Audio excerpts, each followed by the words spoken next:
જમીન ત્યાં જળના આ દ્રશ્યો છે જૂનાગઢ જિલ્લાના મુળિયાસા ગામના। સાબરી નદીના પાણી કેશોદ તાલુકાના મુળિયાસા ગામમાં ઘૂસતા હાલ તો આ ગામ બેટમાં ફેરવાયું છે। ગત અઠવાડિયે પણ મુળિયાસા ગામ જળબંબાકાર થયું હતું। પાણી ઓસર્યા બાદ ફરી ગામ અને ખેતરોમાં પાણી ઘૂસ્યા તો જૂનાગઢના બામણાસા ગામમાં ફરી સંરક્ષણ પાળો તૂટ્યો। 1,36,00,000ના ખર્ચે બનેલો પાળો તૂટતા સમારકામ કરાયું હતું। જો કે ઓઝત નદીમાં પૂર આવતા બામણાસા ગામનો પાળો તૂટી ગયો। પાળો તૂટતા જ ઓઝત નદીના પાણી ગામમાં ફરી વળ્યા।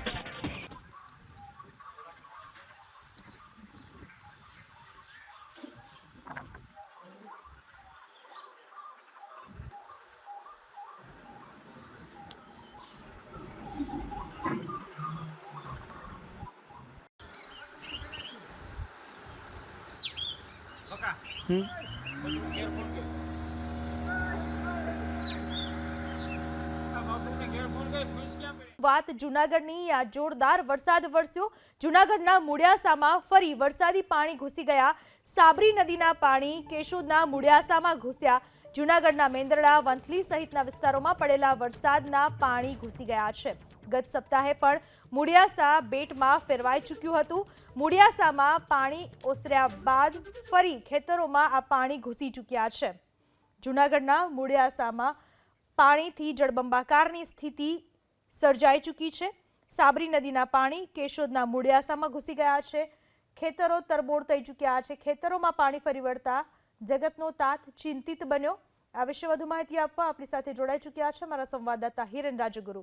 હિરેન, શું પરિસ્થિતિ ઊભી થઈ છે જૂનાગઢમાં વરસાદને કારણે?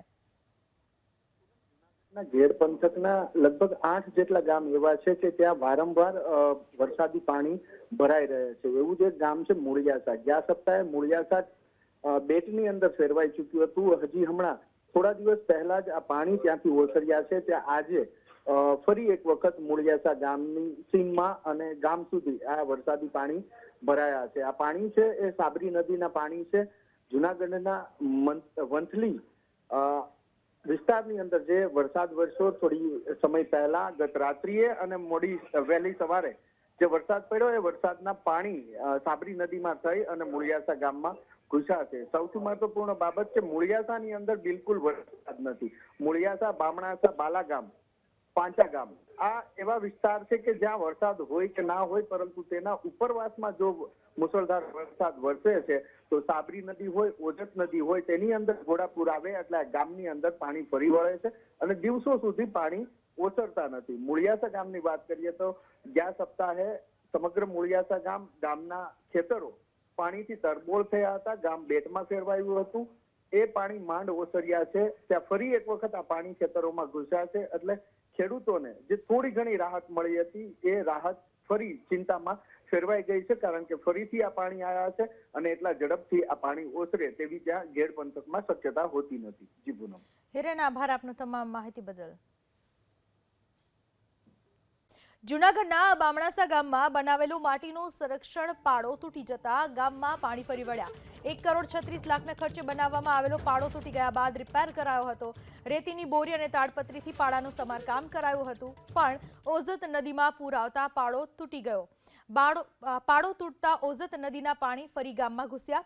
ઘેડ પંથકની ઓઝત નદી સાંકડી બનતા તેમજ નાના વોંકળા પેશકદમી કરી બંધ કરાતા વારંવાર પાળા તૂટવાની ઘટના બને છે।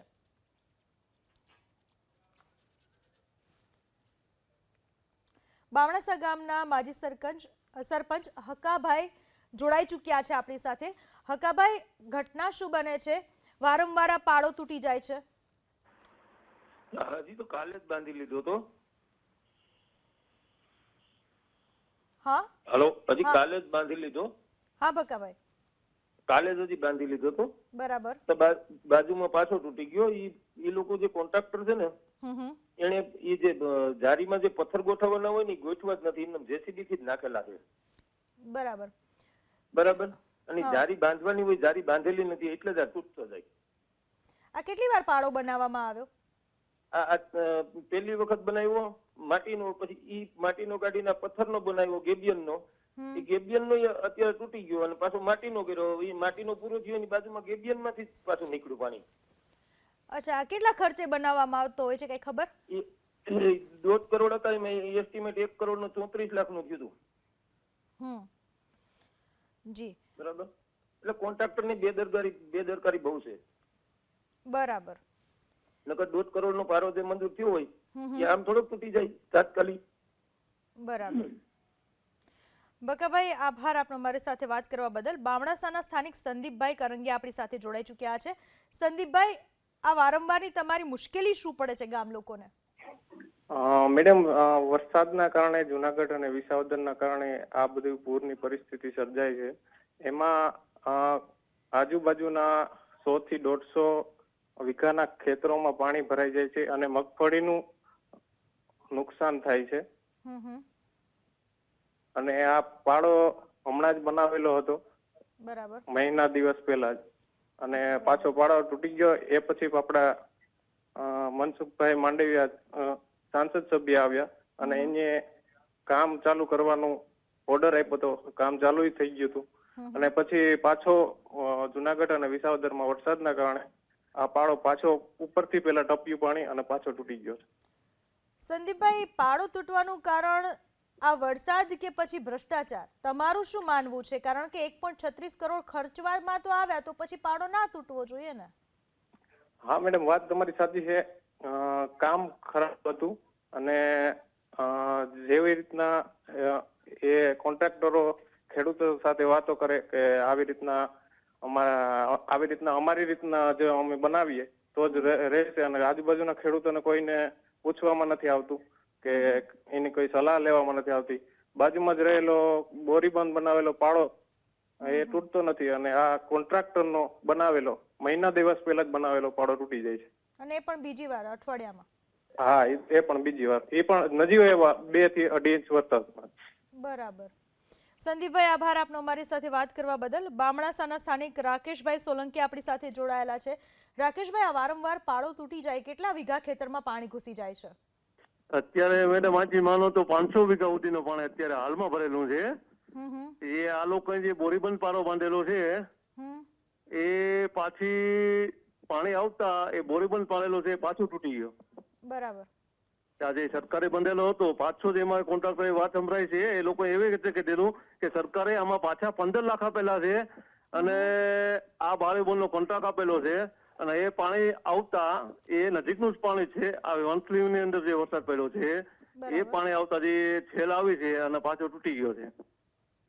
એટલે તમારા મતે પાડો કઈ રીતના બનાવવો જોઈએ અને શું જે પાડો બનાવવામાં આવે છે વ્યવસ્થિત રીતે બનાવવામાં આવે છે ખરા, કે તમે લોકો સંતુષ્ટ નથી? અમે લોકો જરા સંતુષ્ટ નથી. કેમ કે મેડમ એ રીતે પારો બંધાવવો જોઈએ, જે રીતે એમાં પ્રેસિંગ આપવાનું હોય છે, જેટલી એની ઊંચાઈ જોઈએ છે. પેલા તો અહીંયા પાણી કેટલું થાય છે, કેટલી એની ઊંચાઈ ઉપર આવે છે પાણી, એ લોકોએ માપ સાઈઝ જોયો જ નથી. અત્યારે જે બંધાયેલો તો એનાથી 1 પણ મીટર ઊંચો બંધાવવો જોઈએ, છતાં પણ 1 મીટર નીચે બંધાયેલો છે અને પાણી ટપી જતા આ નુકસાની થઈ છે. ટૂંકમાં પૂરતો અભ્યાસ કર્યા વગર ખાલી મન ફાવે એમ કાગળ ઉપર કામગીરી દર્શાવવા માટે થઈને કામગીરી કરી એવું લાગે છે? એવું જ છે મેડમ કે પાછળથી જે ટોળાનો બંધાયેલો છે 1 મીટરના જે બોક્સ બનાવેલા છે એને પાછળ જે માટી કામ છે ને એ મેડમ બહુ એ લોકોને જે પ્રેસિંગ થી કરવું પડે. જે પ્રેસિંગ આપીને જે માટી નાખવી પડે એ પ્રેસિંગ આપ્યા વિનાના એમને ઢગલા કરેલા છે. એના માટે પથ્થરનું પ્રેસિંગ કરી દેતો છે. એટલે માટી ખસી ગઈ પાણી આવતા, પથ્થરોની અંદરથી પાણી જઈ અને માટી બેસી ગઈ અને પારો તે ઉપરથી પાણી ટપી ગયું ને એને કારણે આ અત્યારે જાહો જહાલી પાણીની જાય છે અને જે નુકસાની ખેડૂત ભોગવે છે એ ઘોર બેદરકારી છે કોન્ટ્રાક્ટરની, આ મિલીભગતને કારણે. બરાબર. રાકેશભાઈ, આભાર આપનો અમારી સાથે વાત કરવા બદલ. બામણાસાના સ્થાનિક મુકેશ વિરાડા આપણી સાથે જોડાઈ ચૂક્યા છે. મુકેશભાઈ, કેટલા સમયથી આ પરિસ્થિતિનો સામનો કરવો પડી રહ્યો છે? કેટલા સમયથી આવી રીતે પાણી આવી જાય છે અને વારંવાર પાળા બાંધવામાં આવે તૂટી જાય?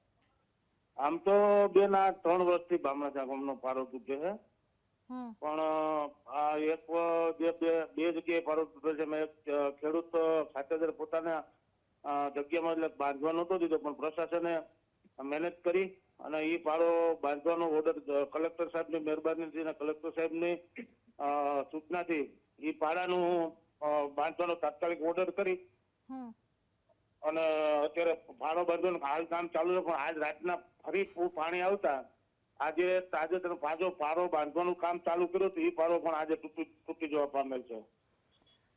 પણ મુકેશભાઈ, ગામના લોકો એવું કહે છે કે આજે પાડો આટલા કરોડના ખર્ચે બનાવવામાં આવ્યો અને એમાં ક્યાંક ભ્રષ્ટાચાર ચોક્કસ થયો હોય, કારણ કે નહીંતર આટલો નબળો પાડો ના હોય. અને બીજી વસ્તુ કે ગામ લોકોનું, તમારા જ ગામ લોકોનું એવું કહેવું છે કે અભ્યાસ કર્યા વગર પાડો બનાવવામાં આવે છે કે કઈ રીતના બનાવવો જોઈએ. આસપાસના ખેડૂતોની પણ સલાહ લેવી જરૂરી હોય છે, કારણ કે જે સ્થાનિક આખું જે જગ્યા કેવી છે એની ખબર કદાચ આ અધિકારીઓ ના હોય, એટલા માટે પહેલા સલાહ લેવી જોઈએ. તમારું શું કહેવું છે? ના એ તો બરાબર છે. ગામના જે સ્થાનિક લોકો એને ખબર હોય ત્યાં કેટલું પાણી આવતું હોય, કેટલું નહીં. અને પાડો તો આ વખતે પણ જ્યાં આપણે પહાડમાં જે રીતે પાડો બાંધે ને પહાડી સેફટી માટે, જે રોડની સેફટી માટે બનાવે, એ રીતના જ ડિઝાઇનથી બનાવેલો હતો. પણ પાણીનો ફોર્સ જ એટલો હોય છે કે નબળો પારો એટલે તૂટી જાય છે. મુકેશભાઈ, આભાર આપનો અમારી સાથે વાત કરવા બદલ. પણ સવાલ એ છે કે 1,36,00,000નો જે પાડો હોય એને નબળો તો કદાચ ના જ કહી શકાય. અને જો નબળો બનાવવામાં આવ્યો તો આટલા રૂપિયા અંદર ઘૂસ્યા ના હોય. માત્ર માટી નાખવાના અને પથ્થર નાખવાના 1 કરોડથી 1.5 કરોડ સુધીના રૂપિયા ખંખેરી લેવામાં આવ્યા છે.